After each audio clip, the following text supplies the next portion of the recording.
Hello everyone, welcome to all of you.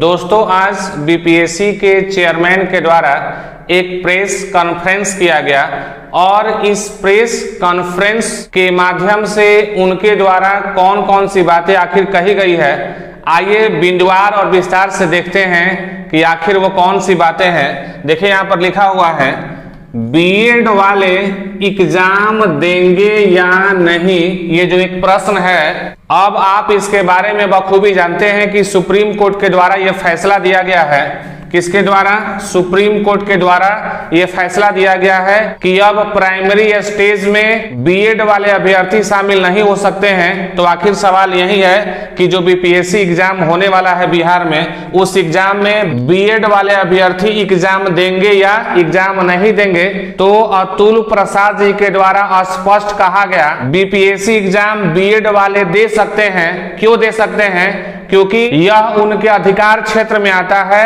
आखिर यह बात कहने की आवश्यकता क्यों पड़ी कि यह उनके अधिकार क्षेत्र में आता है, इसलिए बीएड वाले अभ्यर्थी कक्षा 1 से 5 के लिए परीक्षा दे सकते हैं। क्यों कहा गया है? क्योंकि सुप्रीम कोर्ट का फैसला अभी हाल ही में आया है और बीपीएससी एग्जाम के लिए जो आवेदन की प्रक्रिया है वो पहले ही समाप्त हो गई है। और जब आवेदन की प्रक्रिया चल रही थी उस समय एनसीटी द्वारा यह गाइडलाइंस जारी किया गया था कि कक्षा 1 से 5 के लिए बीएड धारी योग्य होते हैं। इस आधार पर इस बीपीएससी परीक्षा में भी बीएड वाले को शामिल किया गया था। इसी के आधार पर अतुल प्रसाद जी के द्वारा यह कहा गया है कि बीपीएससी का एग्जाम आपके अधिकार क्षेत्र में आता है, इसीलिए आप परीक्षा दे सकते हैं, लेकिन परीक्षा का रिजल्ट आपके अधिकार क्षेत्र में नहीं आता है।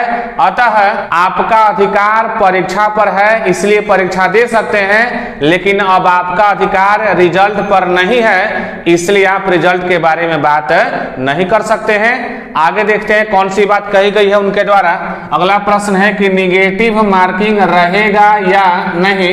ये भी एक संशय बना हुआ था कि महीनों से यही बात कहा जा रहा था, बीपीएससी परीक्षा में निगेटिव मार्किंग रहने वाला है, लेकिन निगेटिव मार्किंग का पैमाना क्या होगा ये अभी तक नहीं तय किया गया था, ये अभी तक नहीं बताया गया था, इसलिए निगेटिव मार्किंग को लेकर के अभी संशय बना हुआ था। तो आज के प्रेस कॉन्फ्रेंस में इस बात को भी स्पष्ट कर दिया गया है। कौन सी बातें कही गई है कि शिक्षा विभाग का निर्णय है कि केवल इस बार निगेटिव मार्किंग नहीं रहेगा, यानी कि साफ शब्दों में स्पष्ट बोला गया है कि जो संशय बना हुआ था अब यह संशय पूरी तरह से समाप्त हो गया है। यानी कि किसी भी अभ्यर्थी के लिए अब निगेटिव मार्किंग लागू नहीं रहेगा, बल्कि बीपीएससी द्वारा जो परीक्षा होने वाली है इस परीक्षा से निगेटिव मार्किंग को हटा दिया गया है। ये बातें आयोग के अध्यक्ष द्वारा स्पष्ट रूप से कहा गया है। आगे देखते हैं कि उनके द्वारा अब कौन सी बातें कही गई है। यहाँ पर लिखा हुआ है,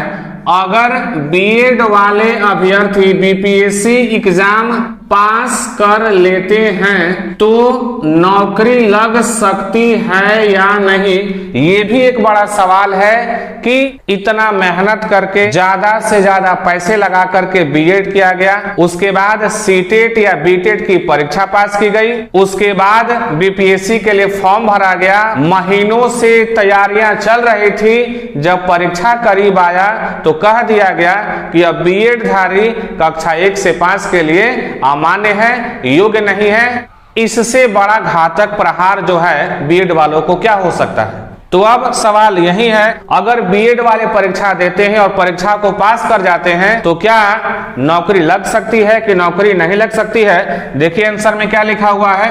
आंसर में लिखा हुआ है, रिजल्ट आपके अधिकार क्षेत्र में नहीं आता है। इसका मतलब यह हुआ कि चेयरमैन जी के द्वारा यही बात कहा गया कि आपके अधिकार क्षेत्र में केवल परीक्षा आता है, इसलिए आप केवल परीक्षा दे सकते हैं, लेकिन रिजल्ट आपके अधिकार क्षेत्र में नहीं आता है। यानी कि जो सुप्रीम कोर्ट का फैसला आया है, इस फैसले के पहले आप बीपीएससी एग्जाम के लिए आवेदन कर चुके थे, इसलिए आप परीक्षा में बैठ सकते हैं, परीक्षा दे सकते हैं, लेकिन आपका जो रिजल्ट आएगा वह रिजल्ट सुप्रीम कोर्ट के फैसले के बाद आएगा, इसलिए रिजल्ट आपका अधिकार क्षेत्र में नहीं आता है, अतः रिजल्ट आपके हाथ नहीं लग सकती है। आगे बोला गया है डॉक्यूमेंट्स वेरिफिकेशन के समय स्पष्ट होगा, यानी कि कुछ बातें स्पष्ट रूप से ये कही गई है कि अगर आप बीएड कर रखे हैं और कक्षा 1 से 5 के लिए आवेदन किए हैं तो आप परीक्षा देंगे, रिजल्ट अगर आता है, रिजल्ट आने के बाद जब आपका डॉक्यूमेंट्स वेरिफिकेशन होगा, आपके डॉक्यूमेंट्स की जांच की जाएगी, उस समय अगर आप एलिजिबल होंगे, योग्य होंगे कक्षा 1 से 5 के लिए, उस दशा में आपकी नौकरी लग सकती है, अन्यथा बीपीएससी परीक्षा को पास करने के बावजूद भी आपको बाहर कर दिया जाएगा। साफ स्पष्ट है, ये उनकी बात छोड़ दीजिए, आप खुद समझ सकते हैं कि सुप्रीम कोर्ट द्वारा यह फैसला दे दिया गया कि प्राइमरी स्टेज में बीएड वाले शामिल नहीं हो सकते हैं, और जब रिजल्ट आएगा, रिजल्ट में आप पास हो जाएंगे, अगर डॉक्यूमेंट्स वेरिफिकेशन होगा, उस समय आप डॉक्यूमेंट्स के जगह पे बीएड पास किए हैं तो बीएड का ही डॉक्यूमेंट्स लगाएंगे, और सुप्रीम कोर्ट द्वारा बीएड को प्राइमरी स्टेज से बाहर कर दिया गया है, उस दशा में आपको बाहर कर दिया जाएगा। वो आप हो सकते हैं या हम हो सकते हैं या कोई भी आदमी हो सकता है, यही बातें साफ सुथरी है, स्पष्ट है। इन सारी बातों में आप देखिएगा तो हर तरह से अभ्यर्थियों को फंसाया गया है, हर तरह से अभ्यर्थियों का ही नुकसान हो रहा है।